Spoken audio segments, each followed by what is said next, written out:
আসসালামু আলাইকুম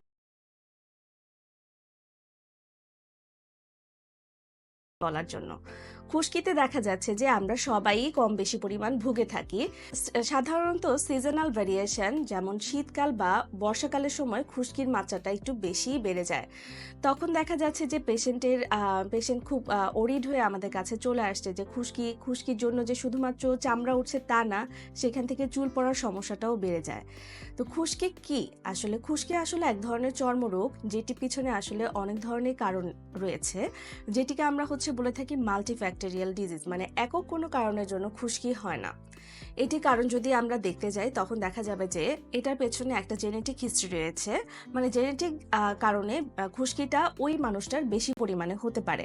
এছাড়া লাইফস্টাইল, খাদ্যাভ্যাস এবং ফাঙ্গাসের কারণেও খুশকি হতে পারে। দেখা যাচ্ছে যে মেলাসাজিয়া নামক এক ধরনের ফাঙ্গাসের কারণে খুশকির মাত্রাটা একটু বেশি হয়ে যায়। যখন আমাদের মাথার ত্বকে বা স্ক্যাল্পে মেলাসাজিয়া নামক ছত্রাকটি জমে থাকে এবং এক ধরনের প্রদাহ বা ইনফ্লামেশন সৃষ্টি করে, তখনই দেখা যাচ্ছে যে খুশকিটি বেশি সিভিয়ার পর্যায়ে আসে। খুশকি কিন্তু মাথার ত্বকের থেকে শুরু হলেও এটি আসলে আমাদের কাছে একটা চর্মরোগ হিসেবেও প্রকাশ করতে পারে। মানে খুশকি শুধুমাত্র মাথার ত্বক নয়, এটি আমাদের শরীরের সমস্ত অংশে ছড়িয়ে যেতে পারে। সেটির মধ্যে প্রথমত দেখা যাচ্ছে খুশকিটি মাথাতে আক্রান্ত হলো, এরপরে আইব্রোজ, দেন আইল্যাশ, অনেক সময় নাকের পাশে বা কানের পিছে এবং চেস্ট এরিয়াতে খুশকিটা হতে পারে। যখন এটি মাথা ছাড়া অন্য অংশে আক্রান্ত করে তখন আমরা এটিকে সেবোরিক ডার্মাটাইটিস বলে থাকি। এখন আসি খুশকি থেকে কিভাবে দূরে থাকব। প্রাথমিক পর্যায়ে যখন হালকা মাত্রায় খুশকি এসে থাকে তখন আমরা পেশেন্টদেরকে এক ধরনের শ্যাম্পু ইউজ করতে বলি। কিটোকোনাজল কন্টেইনিং শ্যাম্পুই মেইনলি ইউজ করে থাকে। এর চেয়ে বেশি মাত্রায় যখন এটা আরো বেশি ইনফ্ল্যামেশন ক্রিয়েট করে তখন আমরা অনেক ধরনের খাওয়ার ওষুধ দিয়ে থাকি, বিভিন্ন স্প্রে বা লাগানো ক্রিম দিয়ে থাকি, এবং এটি সেটার সিভিয়ারিটি বা গ্রেডের উপর ডিপেন্ড করেই আমরা খুশকি বা সেবোরিক ডার্মাটাইটিসের চিকিৎসা করে থাকে।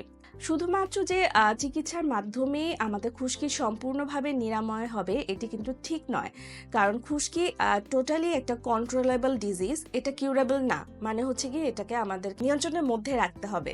আমরা এটার জন্য কি করতে পারি, পেশেন্টদেরকে চিকিৎসার পাশাপাশি কিছু অ্যাডভাইস দিয়ে থাকি, যেটি আমরা সবসময় পেশেন্টদেরকে বলে থাকি। যেমন তাদের লাইফস্টাইলের কারণে যেহেতু খুশকিটা হয়ে থাকে, মানে এটি একটি কারণ, তো লাইফস্টাইল মডিফিকেশন এর মধ্যে আছে কিছু খাবার, যেমন ডায়েটারি প্রোডাক্ট, অতিরিক্ত অয়েলি ফুড বা ফ্রাইড ফুড, এবং অনেক ক্ষেত্রে দেখা যাচ্ছে সাইট্রাস ফুডও খুশকি করার জন্য দায়ী থাকে। সো এগুলা নিয়ন্ত্রণ করার মাধ্যমে এবং তাদের আরো কিছু হাইজেনিক ব্যাপার, যেমন অতিরিক্ত ঘাম হলে সেটিকে খুব ভালো মতো পরিষ্কার করে ফেলা এবং মাথায় যেন তেল জমে না থাকে সেই ব্যবস্থা করা, তাদের মাথার ত্বকটা যেন খুব বেশি ভেজাও না থাকে, চুলটাকে শুকিয়ে ফেলা, এবং তাদের ব্যবহার্য চিরুনি, বালিশের কাভার এবং গামছা টাওয়ালটাও রেগুলার ক্লিন করে ফেলা এটিকে কন্ট্রোল করার জন্য একটা খুব ভালো মাধ্যম হতে পারে।